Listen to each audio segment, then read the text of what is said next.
Oh, thank you, Madam Chair. And this may not be a surprise to you, but in my opening, I'm going to talk a little bit about inflation. I know that my Democrat colleagues will be shocked that this is a concern of mine, but it's a concern of our constituents, and I want to raise that in this hearing markup. So let's take a quick look at the headlines from this week.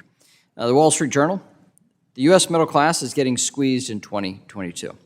Bloomberg: difficulty paying bills tops pandemic high in U.S. Census survey.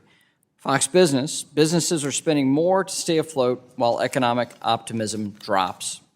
And CNBC: the numbers show the U.S. economy is at least teetering on a recession. These are the issues that the American people are talking about and what they care about. But here we are with a largely partisan markup again. And what I would ask is that we focus on the big issues that the American people care about, especially at this point in the congressional calendar. There have been bright spots in this committee. Certainly, when Republicans and Democrats work together on legislation in response to Putin's aggression and invasion of Ukraine. But those have been few and far between, unfortunately.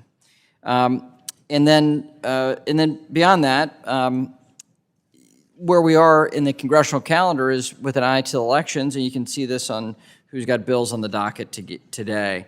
No Republicans, but all Democrats, and all Democrats that are trying to position themselves for re-election rather than advance the causes of the American people. They're trying to advance their political causes. Give you an example. We'll consider a bill today that prevents credit reporting agencies from including prior names in a credit report. How does that help and strengthen underwriting and lower the cost of credit for families who really need it? It doesn't. We'll also consider a bill that might appear benign in that it recognizes the benefits of alternative forms of credit for loans. Okay, that's good. We agree that is a laudable goal. But what it really does is it saddles mortgage lenders with unnecessary and costly regulation. It also grants Democrats' favorite regulator, the Consumer Financial Protection Bureau, with broad authority to write rules for mortgage creditors. And that won't help anyone. Next up on the docket is a bill to require the Department of Agriculture and Housing and Urban Development to submit yet another annual report, this time on federally assisted properties that are failing inspections. Instead, shouldn't we work to actually fix the problems that this reporting would identify and fix the problems in federally assisted housing? We'll dig into the rest of the bills as they come up, sure, but I'll just remind my friends across the aisle that these bills are going nowhere.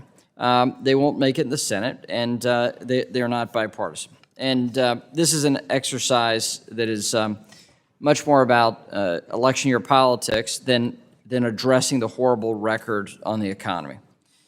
But as the Biden administration has learned time and time again, it's hard to sneak one over on the American people. Changing the definition of recession or touting a Biden boom doesn't change the fact that 80% of Americans agree the economy is on the wrong track. So I hope after a month of hearing directly from their constituents, my Democrat colleagues will come back in September ready to work with Republicans to tackle these issues. So with that, Madam Chair, I yield back and look forward to a good markup.